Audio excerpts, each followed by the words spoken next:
नमस्कार। नमस्कार मैम। क्या नाम है आपका और आप कहाँ के रहने वाले हैं? मैम मेरा नाम संदीप कुमार और मैं डिस्ट्रिक्ट हिसार और गांव मीरपुर अग्रोहा से बिलोंग करता हूं और एक छोटा पशुपालक और छोटा ही किसान फार्मर। हाँ, पशुपालन में रुचि ज़्यादा रखता हूं। तो अभी लंपी वायरस बहुत ज़्यादा फैल रहा है, बहुत सारी हमारे देश की जो गायें हैं वो प्रभावित हो रही हैं इस चीज़ से, और सरकार ने अभी कुछ समय पहले वैक्सीन निकाली है। तो मैं आपसे पूछना चाहूँगी, क्या आपको इसके बारे में पता है और क्या आपके गांव तक ये वैक्सीन पहुँची है असल में? ऐसा मैम, लंपी वायरस आज के दिन में एक ना बहुत बड़ी विकराल समस्या बन गई है फार्मर के लिए, और गवर्नमेंट भी सरकार भी अपनी तरफ से प्रयास तो कर रही है। वैक्सीनेशन भी पहुँचे हैं, मेरे जैसे ब्लॉक लेवल पे भी वैक्सीनेशन आई है और डॉक्टर ने वैक्सीनेशन की भी है। बट क्या हुआ, जैसे लंपी वायरस आज से लगभग 1 महीना हो गया। 1 महीना पहले जैसे राजस्थान की साइड से एंट्री हुई उसकी, या पंजाब में एंट्री। 1 महीना नहीं, मैं आपको टोकना चाहूँगी यहाँ पे। 2018 से जो है हमारे देश में लंपी वायरस के केस आ रहे हैं, और जो राजस्थान वाला केस आप बता रहे हैं वो कुछ समय पहले का है, जब 30 गाय लगभग राजस्थान का एक व्यक्ति लेकर आया था, जिनमें लंपी वायरस के कुछ हम बोल सकते हैं कि वायरस दिखा था, जिन गायों में कुछ इफेक्ट्स दिखे थे। उसके कारण वहाँ पर प्रशासन जो है उनको रोक सकती थी, लेकिन प्रशासन का ध्यान नहीं था उस तरफ। क्या इसमें आप लापरवाही बोल सकते हैं सरकार की? नहीं मैम, लापरवाही भी नहीं, कोई चीज़ एकदम अटैक करती है उसको हम कोई भी रूप दे सकते हैं। और जो आपने 2018 की बात की वो बात आपकी सही है, बट मैं अभी लेटेस्ट बात कर रहा हूँ जो इस सीज़न में, इनकी वेव 2 भी बोल सकते हैं। जैसे कोरोना की लहर आई, फर्स्ट आई फिर सेकंड आई, तो इसकी जो फर्स्ट वेव थी वो लास्ट ईयर आई थी, मेरे गाय के अंदर भी आई थी, मेरे सर्कल में भी आई थी। और अभी मैं जो बात कर रहा हूँ आपको, वो 1 महीने से सेकेंड वेव जो इसकी आई है।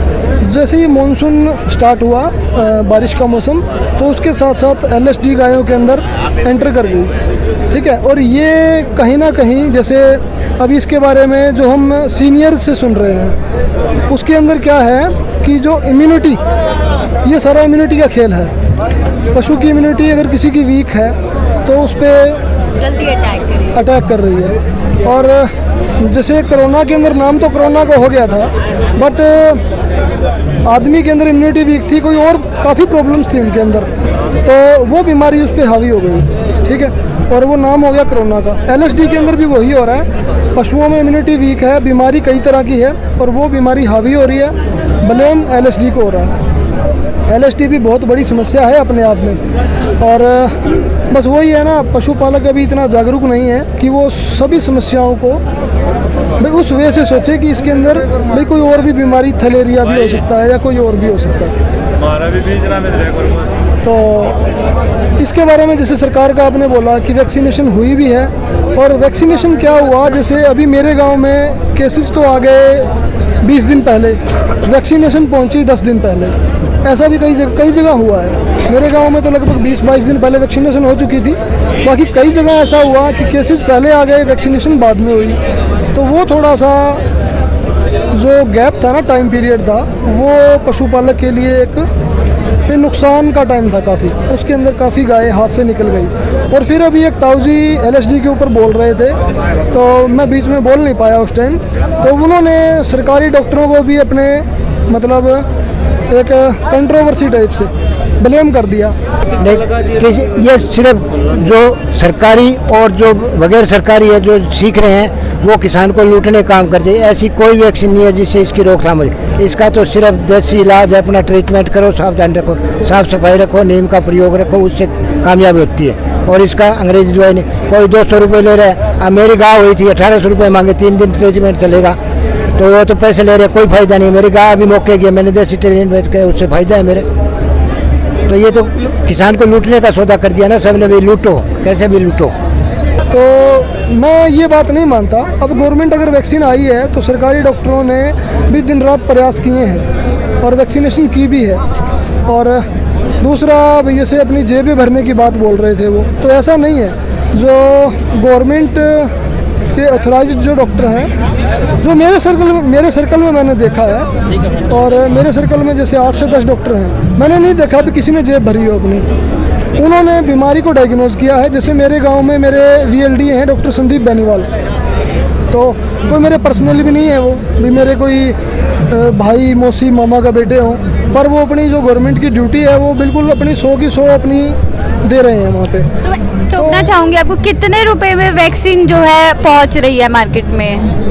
मैं वैक्सीनेशन जो गवर्नमेंट की तरफ से प्राप्त हुई है फार्मर को, वो बिल्कुल निःशुल्क है। उसका किसी फार्मर से कोई चार्ज नहीं लिया गया, और डॉक्टर डायग्नोज करता है पहले बीमारी को, और वो मैंने देखा है सरकारी डॉक्टर पहले डायग्नोज कर रहे हैं। अगर वो LSD का ही केस बन रहा है तो उसको ट्रीटमेंट भी दे रहे हैं, जो जेब भरने वाली बात नहीं है। हाँ, जो बाकी तथाकथित जो डॉक्टर हैं, जो गांव में, जैसे मैं डॉक्टर बन के बैठ गया, ठीक है, मैं शाम को जाऊंगा फार्मर की गाय देखूंगा और डायग्नोज किया नहीं, उसके 10 टीके लगा दिए, 1200-1500, वो अलग बात है जी।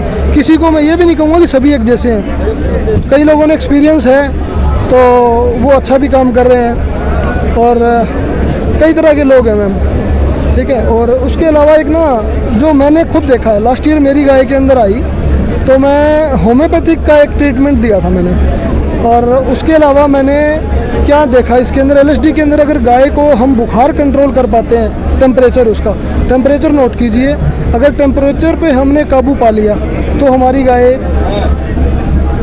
भाई उसको ख़त्म करने वाला शायद ही कोई शक्ति होगी।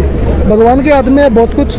अगर गाय के टेम्परेचर पे हम कंट्रोल कर लेते हैं तो LSD की इतनी हिम्मत नहीं है कि वो गाय को भाई ख़त्म कर दे। किस तरीके से टेम्परेचर जो है कंट्रोल किया जा सकता है? और एक सवाल मैं आपसे और पूछना चाहूँगी कि अगर पशुपालक को गाय में लंपी वायरस के सिम्टम्स दिखते हैं तो किस तरीके से उसके खाने पीने में क्या क्या उसे खाने में दिया जा सकता है, क्या क्या खाने में नहीं देना चाहिए, क्या आप बता सकते हैं एक बार? मैम, खाने के बारे में आपका जो क्वेश्चन है, पशु खाता रहे बस कुछ, जो वो मतलब खुश मन से, जैसे हमारे को बुखार है, हमारा मन करेगा फ्रूट खाने का तो हम तो खा लेंगे। पशु बोल के नहीं बता सकता, वो बेजुबान है, तो उसका जिस चीज़ में मतलब वो जो रूटीन की चीज़ खाता है, हरा चारा अगर वो खाता है तो हरा चारा दो। ऐसी कोई भी चीज़ नहीं है भी उसको अगर हम भाई नहीं दे सकते, ठीक है। जो जिसका उसका इंटरेस्ट है ना जो चीज़ खाने में, वो पशुपालक उसको दे। बस उसको कोशिश करे कि वो पशु चरना ना छोड़े। अगर पशु चरना छोड़ेगा, स्ट्रेस में जाएगा, तो पशु के ऊपर वो LSD जो है वो हावी हो जाएगी। और अगर पशु का हम temperature time to time check करते हैं, दिन में 2 बार 3 बार, ठीक है, अगर हम नहीं कर पाते हैं तो जैसे गवर्नमेंट सरकारी हॉस्पिटल्स गांव-गांव में हैं, जो अपने VLDA, LSA या VS हैं, हम उनके संपर्क में रहें, ठीक है। एक चीज़ और थी, जैसे बीमा करवाया हुआ था कई लोगों ने, बीमा पॉलिसी स्कीम थी पशुओं की, और जैसे अभी टॉपिक चल रहा था कि सरकारी डॉक्टर के पास हम गए नहीं, हमने गांव में किसी थर्ड पर्सन से तथाकथित डॉक्टर से इलाज करवा लिया, और गाय की मिस हैपनिंग होगी, मतलब गाय हमारी नहीं बच पाई, और उस केस में हम कहेंगे कि सरकार हमको क्लेम दे। बट उस केस में क्या दिक्कत आ रही है, क्योंकि जो सरकारी हॉस्पिटल है, VLDA या VS है, वहाँ पे उस गाय की जो OPD रिपोर्ट है, वो डेली का जो पशुपालक का पशु बीमार हुआ, VLDA उसको चेक करेगा तो OPD रिपोर्ट अपनी वो रजिस्टर में मतलब फिल करता है, मेंशन करता है कि आज मैंने इतने पशुओं का इलाज किया। अगर हमने किसी भी थर्ड पर्सन से उसका इलाज करा लिया, झोला छाप से करा लिया, और हमारी गाय मर गई, किसी कारणवश वो नहीं बच पाई, तो उस केस में हमको क्लेम लेने के अंदर बहुत बड़ी समस्या आएगी, क्योंकि हमारा OPD के अंदर नाम मेंशन ही नहीं होगा कि हमारी गाय को हमने क्या इलाज दिया और कब दिया, किस डेट में दिया। जब सर्वे की टीम आएगी, जब गाय मतलब मिस हैपनिंग में गई, और जब सर्वे हुआ, बीमा कंपनी से कोई आएगा तो वो OPD रिपोर्ट मांगेगा, तो वो हमारे पास होगी नहीं पशुपालक के पास, क्योंकि उसने इलाज नहीं कराया है तो वो प्राइवेट से करवाया, तो उस केस में पशुपालक को बहुत ज़्यादा नुकसान होगा। और जो मैं बता रहा था कि लास्ट ईयर मेरी गाय में भी समस्या आई, तो मैंने उसके बुखार का ध्यान रखा कि बुखार इस पर हावी ना हो। मैंने 2 से 3 उसको टाइम में उसका बुखार कंट्रोल किया। बुखार के लिए नॉर्मल पैरासीटामोल, निमोसलाइड, काफ़ी साल्ट हैं, उसके बारे में शायद मैं भी अनजान हूँ, ठीक है। पर किसी तरह भी अपने पशु का डॉक्टर के सानिध्य में आप बुखार पे कंट्रोल करो। उसके बाद में जो मेरा एक्सपीरियंस रहा, मेरे एक मित्र हैं वेदेंद्र डब्बास, सोनीपत दिल्ली से हैं, उन्होंने इस का काफ़ी प्रचार किया। ना ही उनकी घर की कंपनी है, बट आज के दिन वो इतने अच्छे लेवल पे काम कर रहे हैं कि शायद वो हज़ारों लोगों तक अपनी निःशुल्क वो जो होम्योपैथिक दवाई मैं बता रहा हूँ आपको, वो भेज चुके हैं, और काफ़ी पॉजिटिव रिजल्ट भी आए हैं। शायद हो सकता है कुछ लोगों को मेरी बात अच्छी भी ना लगे, भाई ये तो कोई मशहूरी कर रहा है, बट ऐसा नहीं है। होम्योपैथिक के काफ़ी रिजल्ट मिले हैं, बस वही बात बार बार कहूँगा कि बुखार कंट्रोल हो, ठीक है। और वो मैं आपको लास्ट में 5 से 6 होम्योपैथिक की दवाइयाँ हैं, वो मैं आपको दूंगा। अगर आप डाल सको तो एक इस लिंक के अंदर डिस्क्रिप्शन में डाल दीजिएगा। शायद कोई पशुपालक देखे और उसको गाय के लिए वो प्रयोग करे और उस गाय की जीवन हम जिंदगी बचा सकें। आप एक बार अपना नंबर और नाम बता सकते हैं इस वीडियो में? हाँ जी, मेरा नाम संदीप कुमार, मोबाइल नंबर 9812130002। और छोटा पशुपालक हूँ भाई, मैं कोई एक्सपीरियंस बहुत ज़्यादा पर्सन नहीं हूँ। और अगर कोई मेरे से गलती भी हो गई हो तो मैं क्षमा चाहूँगा। किसी भाई को मेरी कोई बात बुरी लगी हो तो प्लीज़ क्षमा करें, बस यही कहना चाहूँगा।